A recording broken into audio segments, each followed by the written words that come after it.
Welcome to the Tollywood tube. ఒక మంచి ప్రయత్నం చేసేటప్పుడు ఎంత కాన్ఫిడెన్స్ ఉండాలో అంత జాగ్రత్త కూడా అవసరం. ఖైదీ నెంబర్ 150కి సరిగ్గా రామ్ చరణ్ విషయంలోనూ ఇదే జరిగింది. లాంగ్ గ్యాప్ తర్వాత బాస్ ఇస్ బ్యాక్ అంటూ తన తండ్రిని మళ్ళీ హీరోగా ప్రజెంట్ చేసే ప్రయత్నంలో రామ్ చరణ్కి చాలా సవాళ్లే ఎదురయ్యాయి. వయస్సు కనిపించకుండా మెగాస్టార్ని చూపించాలి, లేకపోతే ఫ్యాన్స్ నిరుత్సాహపడిపోతారు.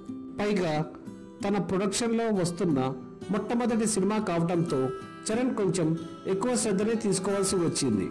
తన తండ్రిని ఒక మెగా రేంజ్లో చూపించాలి అనే తాపత్రయంతో తన తండ్రికి జిమ్, డైట్, స్విమ్మింగ్, టైమింగ్ అంటూ ఒక పెద్ద లిస్టునే తయారు చేశాడు చెర్రీ.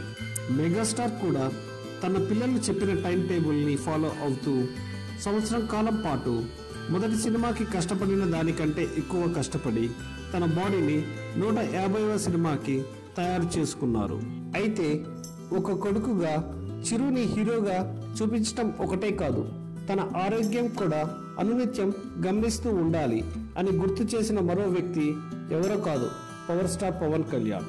అవును, ఈ విషయం చరణ్ స్వయంగా ఒక టీవీ ఇంటర్వ్యూలో చెప్తూ నాన్నగారిని స్లిమ్గా చూపించటం కోసం ఓవర్ టైం శరీరానికి శ్రమ కలిగించవద్దు, ఆయన ఎలా ఉన్నా జనం రిసీవ్ చేసుకుంటారు, కాబట్టి ఏమి చేసినా అది ఆయన తట్టుకునే విధంగా ఉండాలి, జాగ్రత్త అని అన్నారట.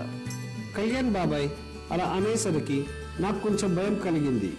ఓ రకంగా నాన్నగారి ఒళ్ళు కాదు, నా ఒళ్ళు జాగ్రత్త అని అన్నట్టు వినిపించాయి. అలా ఆ కోణంలో డాడీని చూసుకుంటూ వచ్చాను అని చెప్పుకొచ్చాడు చెర్రీ.